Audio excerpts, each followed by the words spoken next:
What if a nightmare were real? Not just a bad dream, but a living, breathing entity that could cross oceans, command the beasts of the night, and steal the very life from those you love? What if the only evidence of its existence was a collection of desperate, terrified journal entries? Welcome back to our quiet corner of the internet.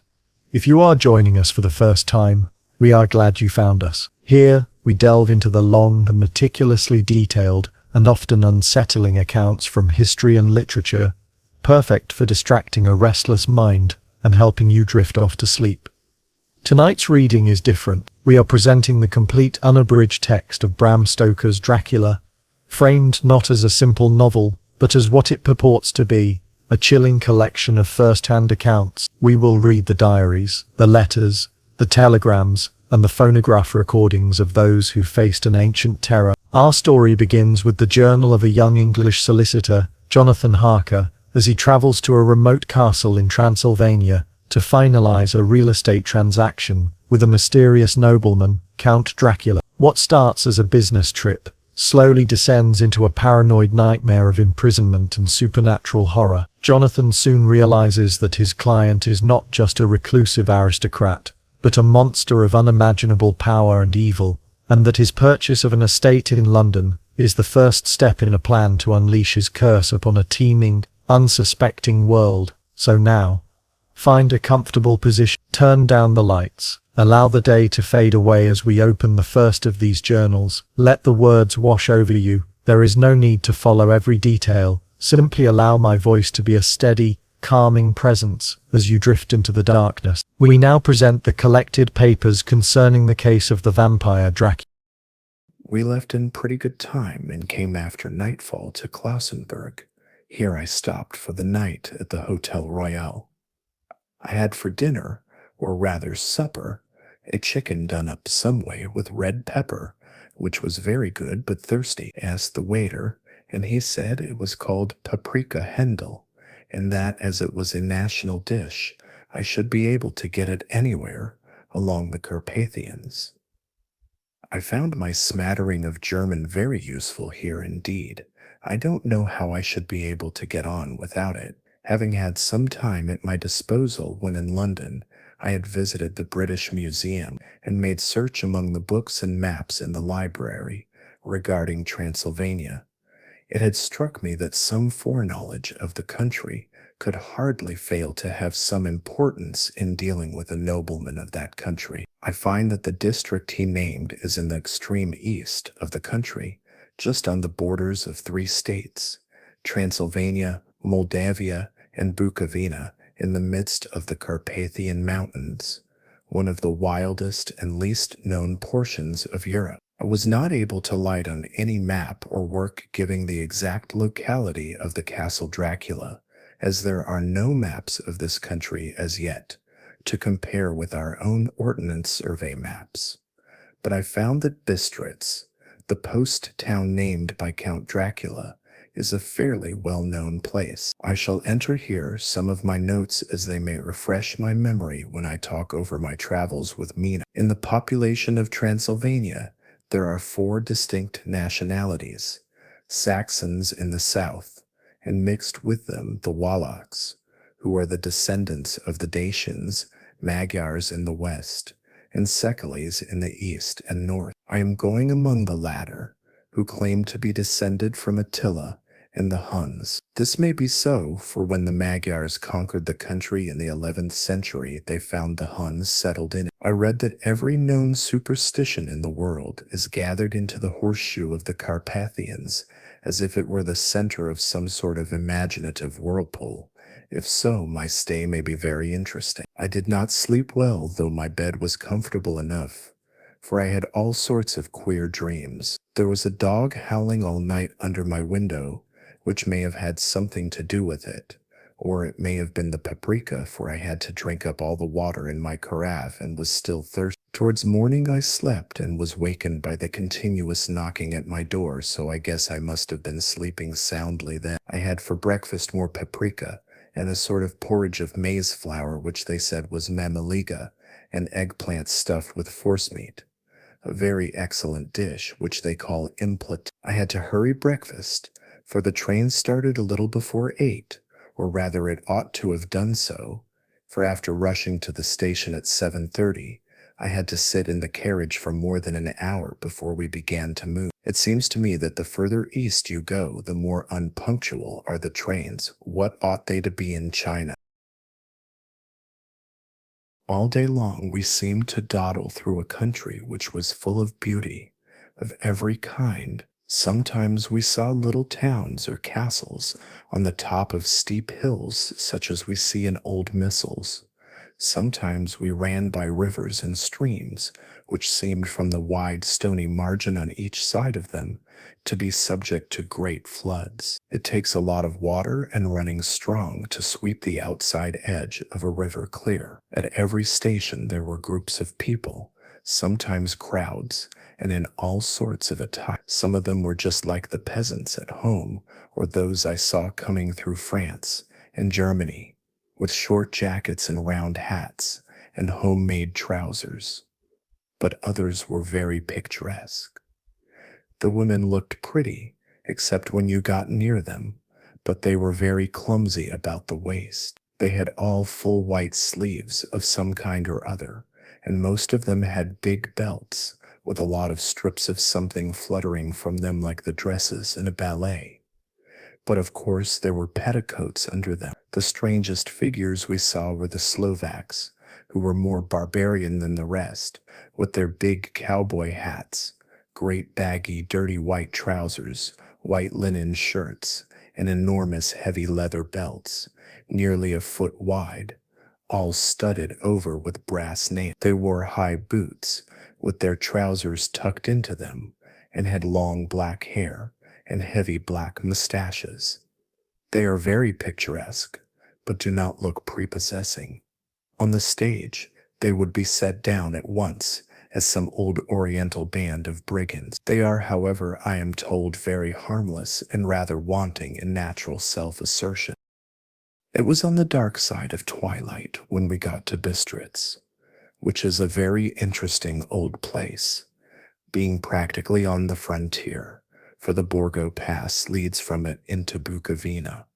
It has had a very stormy existence, and it certainly shows marks of it. 50 years ago, a series of great fires took place, which made terrible havoc on 5 separate occasions. At the very beginning of the 17th century, it underwent a siege of 3 weeks and lost 13,000 people, the casualties of war proper being assisted by famine and disease. Count Dracula had directed me to go to the Golden Krone Hotel, which I found, to my great delight, to be thoroughly old-fashioned, for of course I wanted to see all I could of the ways of the country. I was evidently expected, for when I got near the door, I faced a cheery-looking elderly woman in the usual peasant dress, white undergarment with long double apron, front and back, of colored stuff, fitting almost too tight for modesty. When I came close, she bowed and said, "The Herr Englishman." "Yes," I said. "Jonathan Harker?" She smiled and gave some message to an elderly man in white shirt sleeves, who had followed her to the door. He went, but immediately returned with a letter. "My friend, welcome to the Carpathians. I am anxiously expecting you. Sleep well tonight. At 3 tomorrow, the diligence will start for Bukovina. A place on it is kept for you. At the Borgo Pass, my carriage will await you and will bring you to me. I trust that your journey from London has been a happy one, and that you will enjoy your stay in my beautiful land. Your friend, Dracula." For May, I found that my landlord had got a letter from the Count directing him to secure the best place on the coach for me, but on making inquiries as to details he seemed somewhat reticent, and pretended that he could not understand my German. This could not be true, because up to then he had understood it perfectly. At least he answered my questions exactly as if he did. He and his wife, the old lady who had received me, looked at each other in a frightened sort of way. He mumbled out that the money had been sent in a letter, and that was all he knew.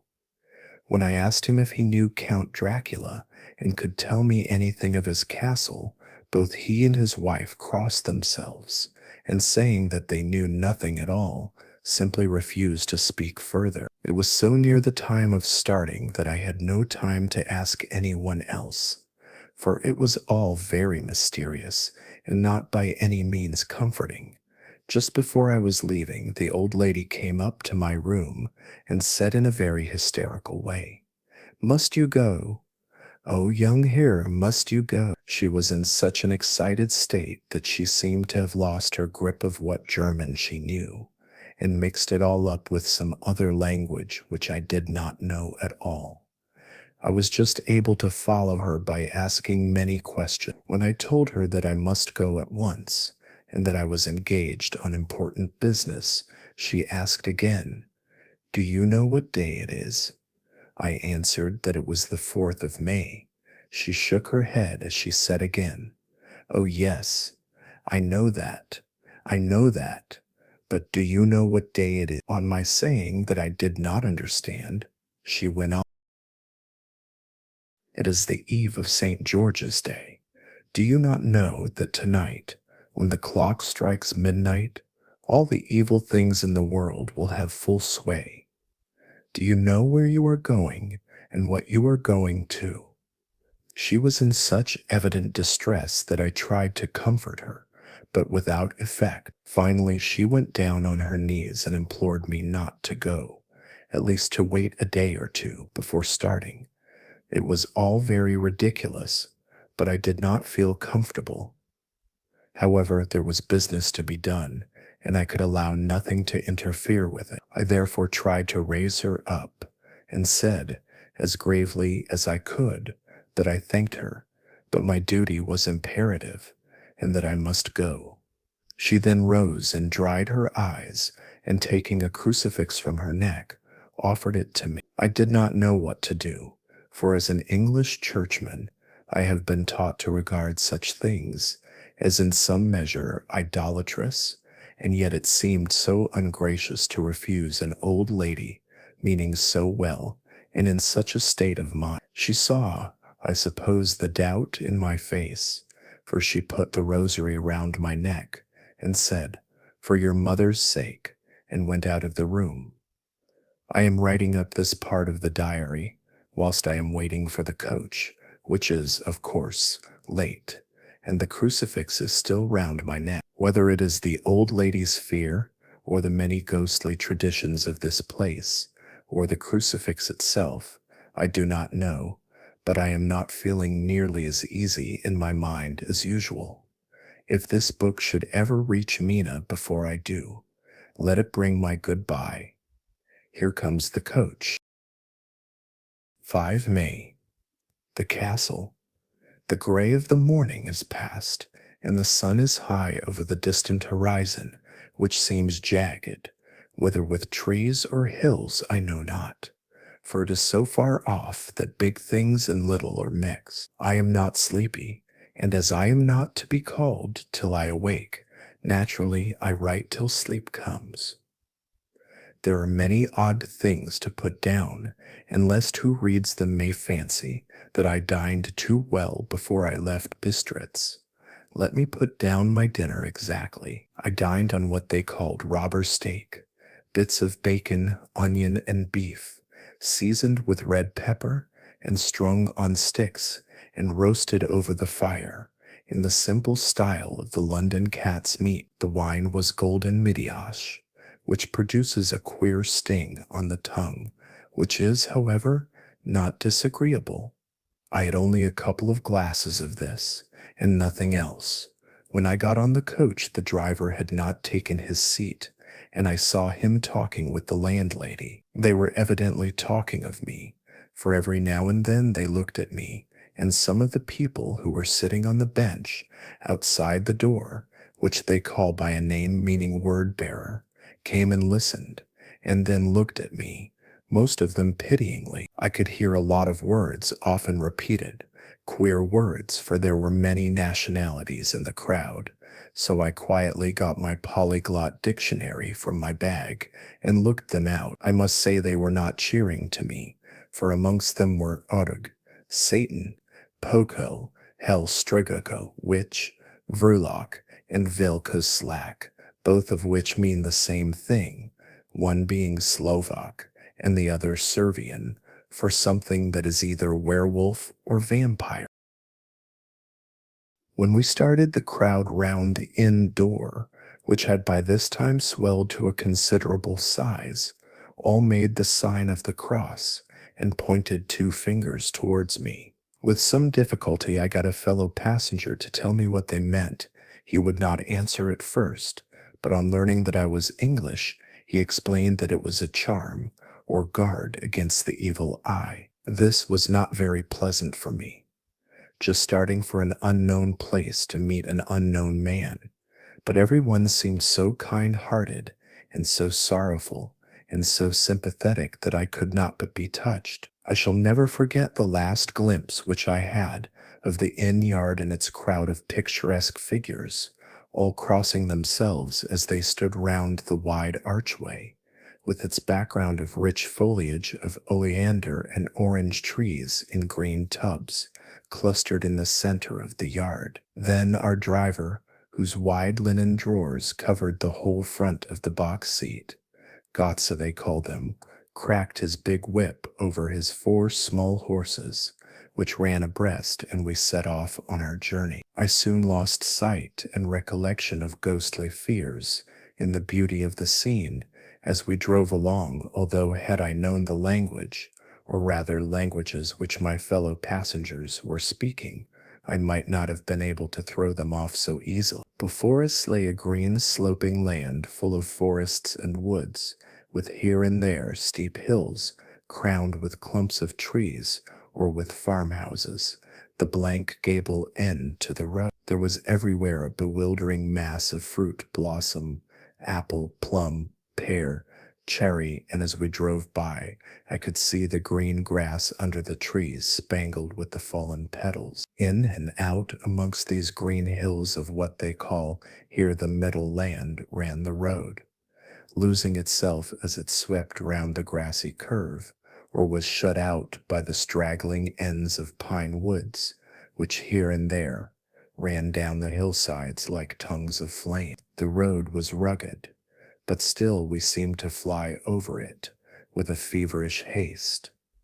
I could not understand then what the haste meant, but the driver was evidently bent on losing no time in reaching Borgo Pre. I was told that this road is in summertime excellent, but that it had not yet been put in order after the winter snows.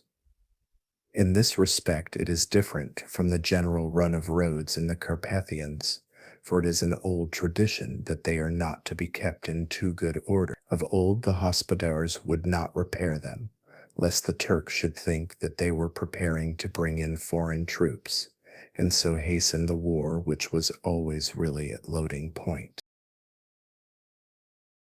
Beyond the green swelling hills of the middle land rose mighty slopes of forest, up to the lofty steeps of the Carpathians themselves. Right and left of us they towered, with the afternoon sun falling full upon them and bringing out all the glorious colors of this beautiful range, deep blue and purple in the shadows of the peaks, green and brown where grass and rock mingled in an endless perspective of jagged rock and pointed crags, till these were themselves lost in the distance, where the snowy peaks rose grandly. Here and there seemed mighty rifts in the mountains, through which, as the sun began to sink, we saw now and again the white gleam of falling water. One of my companions touched my arm as we swept round the base of a hill and opened up the lofty snow-covered peak of a mountain, which seemed, as we wound on our serpentine way, to be right before us. "Look, Isan Sek, God's seat," and he crossed himself reverently as we wound on our endless way, and the sun sank lower and lower behind us. The shadows of the evening began to creep round us. This was emphasized by the fact that the snowy mountain top still held the sunset and seemed to glow out with a delicate, cool pink. Here and there we passed Czechs and Slovaks, all in picturesque attire. But I noticed that goiter was painfully prevalent.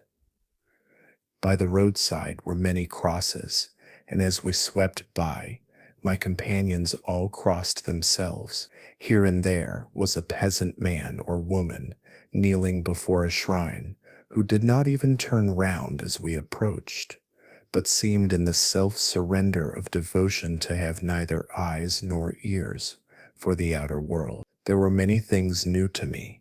For instance, hayricks in the trees, and here and there, very beautiful masses of weeping birch, their white stems shining like silver through the delicate green of the leaves. Now and again we passed a later wagon, the ordinary peasant's cart, with its long snake-like vertebra calculated to suit the inequalities of the road. On this were sure to be seated quite a group of homecoming peasants, the Czechs with their white, and the Slovaks with their colored sheepskins, the latter carrying lance fashion their long staves, with axe at end.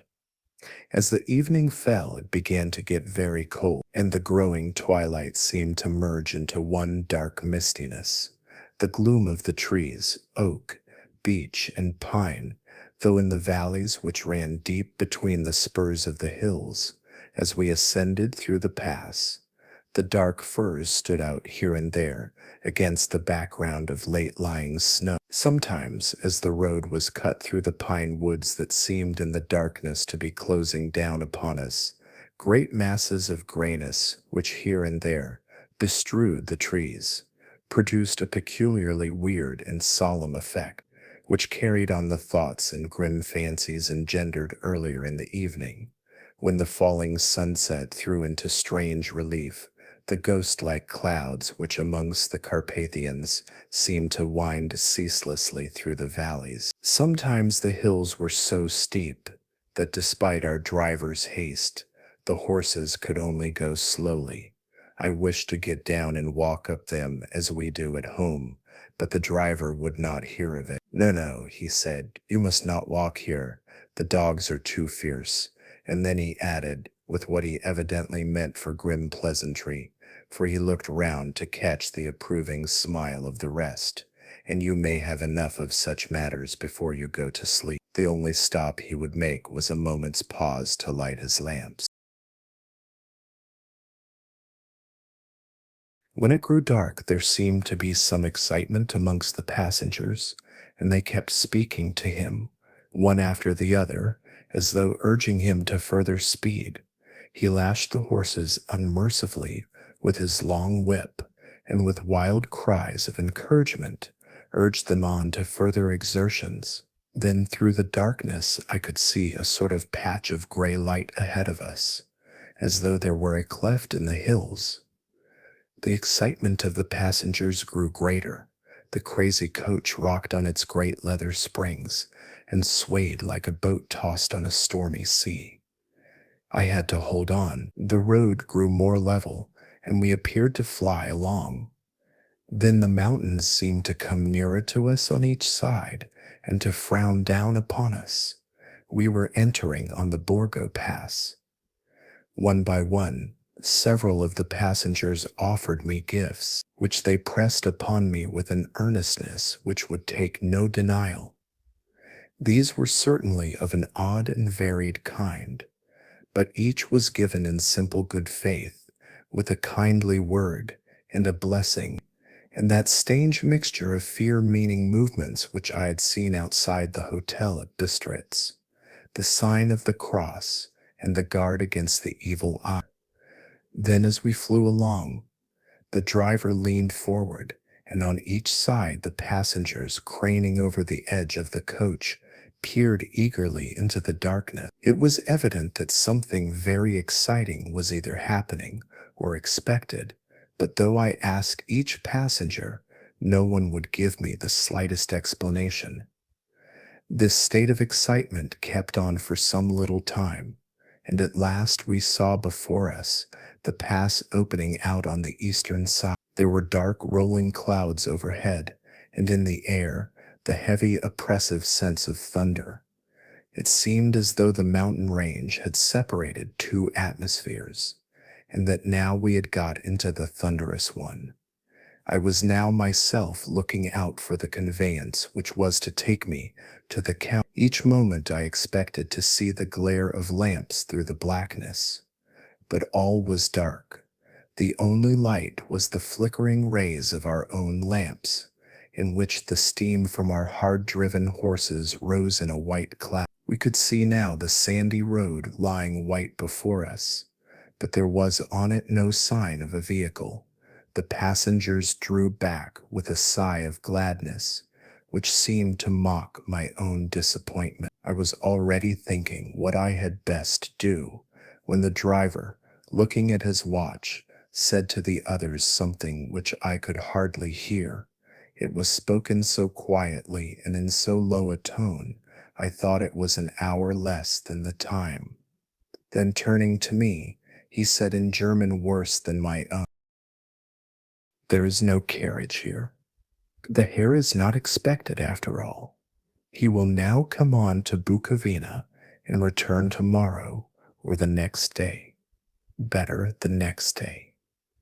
Whilst he was speaking, the horses began to neigh and snort and plunge wildly, so that the driver had to hold them up. Then, amongst a chorus of screams from the peasants and a universal crossing of themselves, a caleche with 4 horses drove up behind us, overtook us, and drew up beside the coach. I could see from the flash of our lamps, as the rays fell on them, that the horses were coal black and splendid animals. They were driven by a tall man with a long brown beard and a great black hat, which seemed to hide his face from us. I could only see the gleam of a pair of very bright eyes, which seemed red in the lamplight, as he turned to us. He said to the driver, "You are early tonight, my friend." The man stammered in reply. The English Herr was in a hurry, to which the stranger replied, "That is why, I suppose, you wished him to go on to Bukovina. You cannot deceive me, my friend. I know too much, and my horses are swift." As he spoke, he smiled, and the lamplight fell on a hard-looking mouth with very red lips and sharp-looking teeth, as white as ivory. One of my companions whispered to another the line from Berger's Lenore, "Den die Toten reiten schnell," for the dead travel fast. The strange driver evidently heard the words, for he looked up with a gleaming smile. The passenger turned his face away, at the same time putting out his 2 fingers and crossing himself. "Give me the Herr's luggage," said the driver, and with exceeding alacrity my bags were handed out and put in the calash. Then I descended from the side of the coach, as the calash was close alongside, the driver helping me with a hand which caught my arm in a grip of steel. His strength must have been prodigious. Without a word, he shook his reins. The horses turned, and we swept into the darkness of the pass. As I looked back, I saw the steam from the horses of the coach by the light of the lamps, and projected against it the figures of my late companions crossing themselves. Then the driver cracked his whip and called to his horses, and off they swept on their way to Bukovina. As they sank into the darkness, I felt a strange chill, and a lonely feeling came over me, but a cloak was thrown over my shoulders, and a rug across my knees, and the driver said in excellent German, "The night is chill, mein Herr, and my master the Count bade me take all care of you. There is a flask of Slivovitz, the plum brandy of the country, underneath the seat, if you should require it." I did not take any, but it was a comfort to know it was there all the same. I felt a little strangely, and not a little frightened. I think had there been any alternative, I should have taken it, instead of prosecuting that unknown night journey. The carriage went at a hard pace straight along. Then we made a complete turn and went along another straight road. It seemed to me that we were simply going over and over the same ground again, and so I took note of some salient point and found that this was so. I would have liked to have asked the driver what this all meant, but I really feared to do so, for I thought that, placed as I was, any protest would have had no effect in case there had been an intention to delay. By and by, however, as I was curious to know how time was passing, I struck a match, and by its flame looked at my watch. It was within a few minutes of midnight. This gave me a sort of shock, for I suppose the general superstition about midnight was increased by my recent experiences. I waited with a sick feeling of suspense.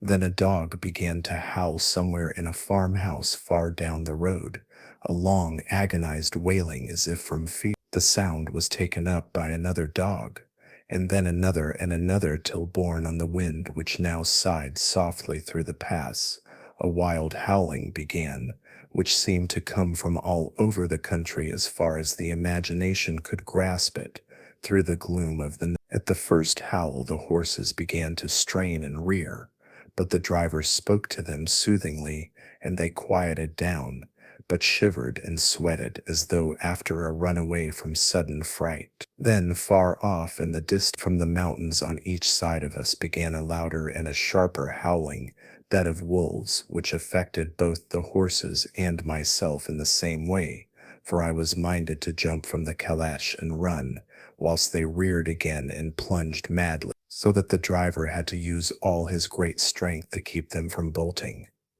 In a few minutes, however, my own ears got accustomed to the sound, and the horses so far became quiet that the driver was able to descend and to stand before them. He petted and soothed them and whispered something in their ears, as I have heard of horse tamers doing, and with extraordinary effect, for under his caresses they became quite manageable again, though they still trembled. The driver again took his seat, and shaking his reins, started off at a great pace. This time, after going to the far side of the pass, he suddenly turned down a narrow roadway which ran sharply to the right. Soon we were hemmed in with trees, which in places arched right over the roadway, till we passed us through a tunnel, and again great frowning rocks guarded us boldly on either side.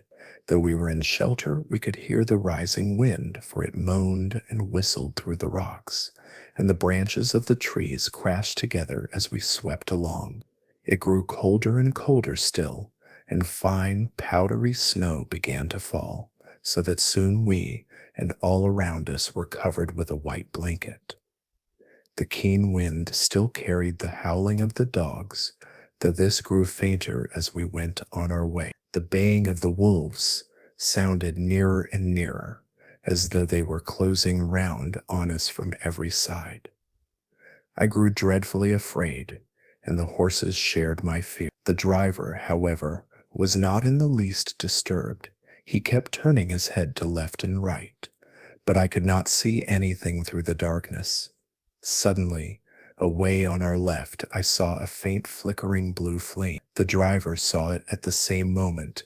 He at once checked the horses, and jumping to the ground, disappeared into the darkness. I did not know what to do the less as the howling of the wolves grew closer, but while I wondered, the driver suddenly appeared again, and without a word took his seat, and we resumed our journey. I think I must have fallen asleep, and kept dreaming of the incident, for it seemed to be repeated endlessly, and now looking back, it is like a sort of awful nightmare. Once the flame appeared so near the road that even in the darkness around us, I could watch the driver's motion. He went rapidly to where the blue flame arose. It must have been very faint, for it did not seem to illumine the place around it at all, and gathering a few stones, formed them into some device. Once there appeared a strange optical effect. When he stood between me and the flame, he did not obstruct it, for I could see its ghostly flicker all the same.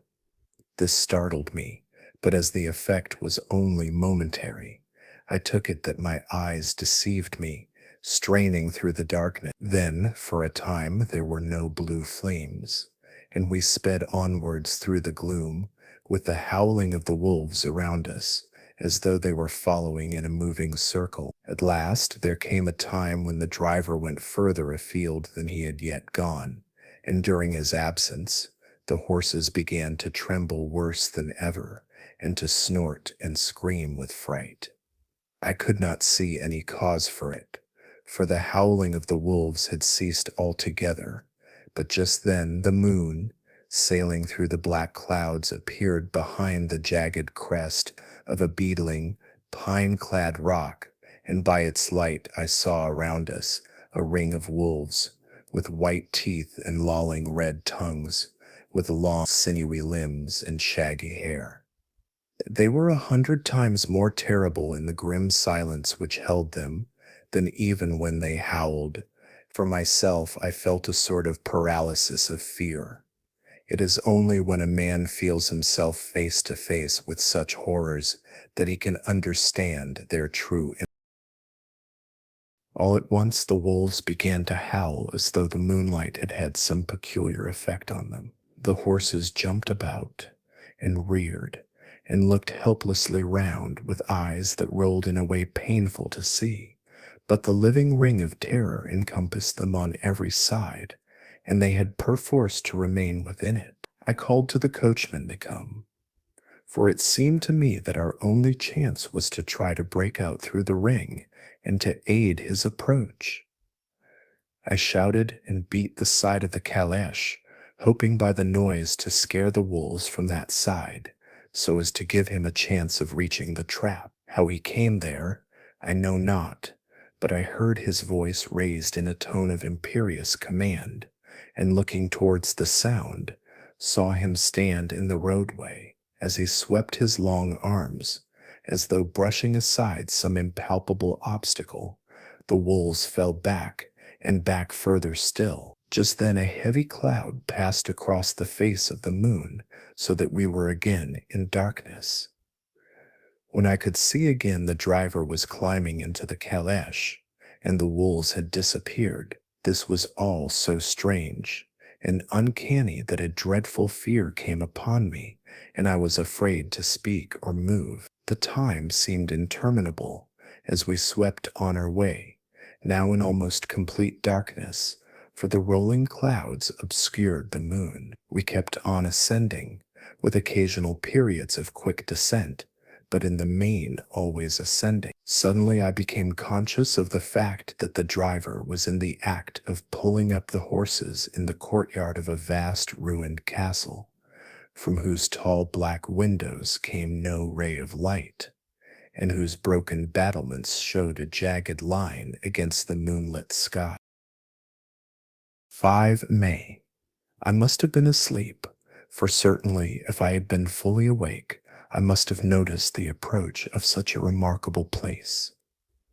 In the gloom, the courtyard looked of considerable size, and as several dark ways led from it under great round arches, it perhaps seemed bigger than it really is. I have not yet been able to see it by daylight. When the caleche stopped, the driver jumped down and held out his hand to assist me to alight. Again I could not but notice his prodigious strength. His hand actually seemed like a steel vice that could have crushed mine if he had chosen. Then he took out my traps and placed them on the ground beside me as I stood close to a great door, old and studded with large iron nails, and set in a projecting doorway of massive stone. I could see, even in the dim light, that the stone was massively carved, but the carving had been much worn by time and weather. As I stood, the driver jumped again into his seat and shook the reins. The horses started forward, and trap and all disappeared down one of the dark openings. I stood in silence where I was, for I did not know what to do. Of bell or knocker there was no sign. Through these frowning walls and dark window openings, it was not likely that my voice could penetrate. The time I waited seemed endless, and I felt doubts and fears crowding upon me. What sort of place had I come to, and among what kind of people? What sort of grim adventure was it on which I had embarked? Was this a customary incident in the life of a solicitor's clerk sent out to explain the purchase of a London estate to a foreigner? Solicitor's clerk, Mina, would not like that.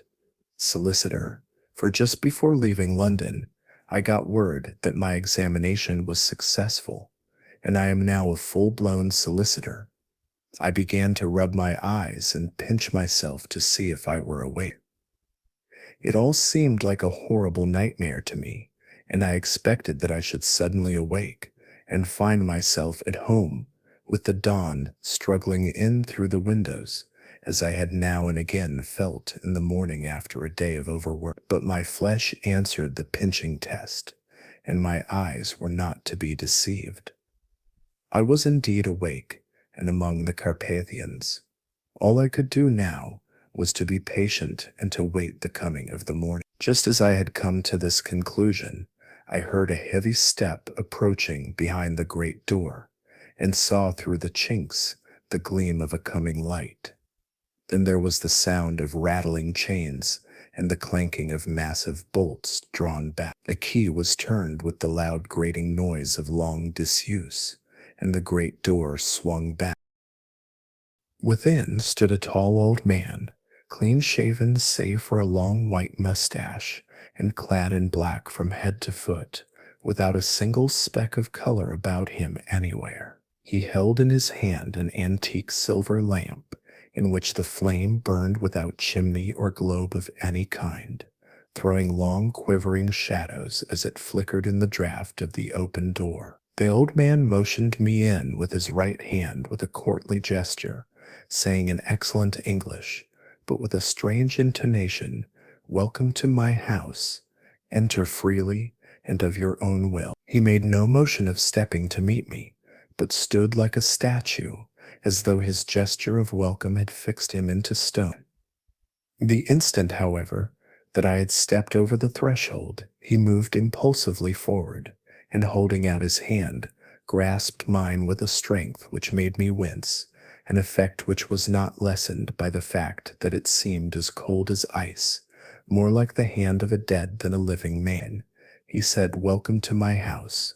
Come freely, go safely, and leave something of the happiness you bring." The strength of the handshake was so much akin to that which I had noticed in the driver, whose face I had not seen, that for a moment I doubted if it were not the same person to whom I was speaking. So to make sure, I said interrogatively, "Count Dracula?" He bowed in a courtly way as he replied, "I am Dracula, and I bid you welcome, Mr. Harker, to my house. Come in, the night air is chill, and you must need to eat and rest." As he was speaking, he put the lamp on a bracket on the wall, and stepping out, took my luggage. He had carried it in before I could forestall him. I protested, but he insisted, "Nay, sir, you are my guest. It is late, and my people are not available. Let me see to your comfort myself." He insisted on carrying my traps along the passage, and then up a great winding stair, and along another great passage, on whose stone floor our steps rang heavily. At the end of this he threw open a heavy door, and I rejoiced to see, within a well-lit room in which a table was spread for supper, and on whose mighty hearth a great fire of logs, freshly replenished, flamed and flared. The Count halted, putting down my bags, closed the door, and crossing the room, opened another door, which led into a small octagonal room, lit by a single lamp, and seemingly without a window of any sort. Passing through this, he opened another door, and motioned me to enter it. It was a welcome sight, for here was a great bedroom well lighted and warmed with another log fire, also added to but lately, for the top logs were fresh, which sent a hollow roar up the wide chimney. The Count himself left my luggage inside and withdrew, saying, before he closed the door, you will need after your journey to refresh yourself by making your toilet. I trust you will find all you wish. When you are ready, come into the other room where you will find your supper prepared. The light and warmth and the Count's courteous welcome seemed to have dissipated all my doubts and fears. Having then reached my normal state, I discovered that I was half famished with hunger, so making a hasty toilet, I went into the other room. I found supper already laid out. My host, who stood on one side of the great fireplace, leaning against the stonework, made a graceful wave of his hand to the table and said, "I pray you be seated and sup how you please. You will, I trust, excuse me, that I do not join you, but I have dined already, and I do not sup." I handed to him the sealed letter which Mr. Hawkins had entrusted to me. He opened it and read it gravely. Then with a charming smile, he handed it to me to read. One passage of it, at least, gave me a thrill of pleasure. "I must regret that an attack of gout, from which malady I am a constant sufferer, forbids absolutely any traveling on my part for some time to come. But I am happy to say I can send a sufficient substitute, one in whom I have every possible confidence. He is a young man full of energy and talent in his own way, and of a very faithful disposition. He is discreet and silent, and has grown into manhood in my service. He shall be ready to attend on you when you will during his stay, and shall take your instructions in all matters." The Count himself came forward and took off the cover of a dish, and I fell to at once on an excellent roast chicken. This, with some cheese and a salad and a bottle of old Tokay, of which I had 2 glasses, was my supper. During the time I was eating it, the Count asked me many questions as to my journey, and I told him by degrees all I had experienced. By this time I had finished my supper, and by my host's desire had drawn up a chair by the fire and begun to smoke a cigar, which he offered me, at the same time excusing himself that he did not smoke. I had now an opportunity of observing him, and found him of a very marked physiognomy. His face was a very strong aquiline, with high bridge of the thin nose and peculiarly arched nostrils, with lofty domed forehead, and hair growing scantily round the temples, but profusely elsewhere. His eyebrows were very massive, almost meeting over the nose, and with bushy hair that seemed to curl in its own profusion. The mouth, so far as I could see it under the heavy mustache, was fixed and rather cruel-looking, with peculiarly sharp white teeth. These protruded over the lips, whose remarkable ruddiness showed astonishing vitality in a man of his years. For the rest, his ears were pale, and at the tops extremely pointed.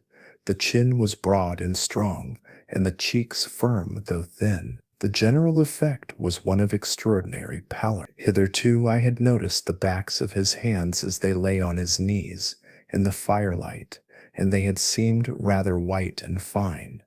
But seeing them now close to me, I could not but notice that they were rather coarse, broad, with squat fingers. Strange to say, there were hairs in the center of the palm. The nails were long and fine, and cut to a sharp point. As the Count leaned over me, and his hands touched me, I could not repress a shudder.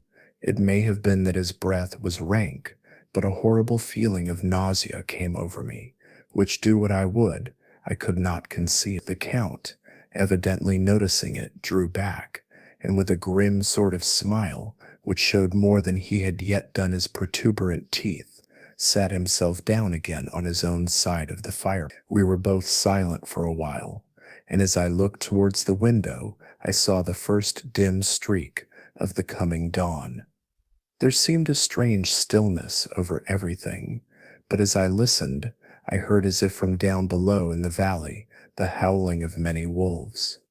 The Count's eyes gleamed, and he said, "Listen to them." The children of the night, what music they make. Seeing, I suppose, some expression in my face strange to him, he added, "Ah, sir, you dwellers in the city cannot enter into the feelings of the hunter." Then he rose and said, "But you must be tired. Your bedroom is all ready, and tomorrow you shall sleep as late as you will. I have to be away till the afternoon, so sleep well and dream well." With a courteous bow, he opened for me himself the door to the octagonal room, and I entered my bedroom. I am all in a sea of wonders. I doubt, I fear, I think strange things, which I dare not confess to my own soul. God keep me, if only for the sake of those dear to me. We want no proofs. We ask none to believe us. This boy will someday know what a brave and gallant woman his mother is. Already he knows her sweetness and loving care.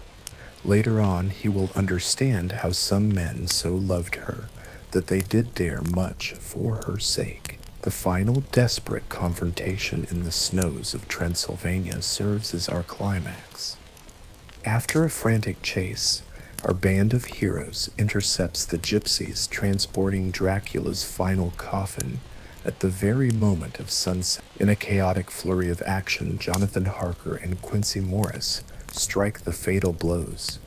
Harker shears through the vampire's throat with his kukri knife as Morris plunges his bowie knife into the Count's heart. Before their very eyes, the centuries-old monster crumbles into dust, his face showing a look of peace in the final moment of dissolution. The curse is lifted, signified by the vanishing of the red scar from Mina's forehead. But the victory comes at a cost. Quincy Morris, mortally wounded in the fight, dies a hero's death, content that their sacrifice was not in vain. The recovered documents, as you have heard them tonight, remain the only proof of this unbelievable story. What do you think is the most terrifying part of this account? The physical horror or the psychological dread of Jonathan Harker's imprisonment? Let me know your thoughts in the comments below. I truly enjoy reading your theory. If you found this audio record unsettling enough to quiet your mind for sleep, please consider giving this video a like and subscribing to the channel for more recovered documents and tedious tales. It helps our quiet community grow. Please also let me know what stories, legends, or historical accounts you would like me to unearth next. Thank you for joining me in this vigil. I hope you are feeling wonderfully drowsy, and I wish you a night of deep, uninterrupted, and peaceful sleep. Good night.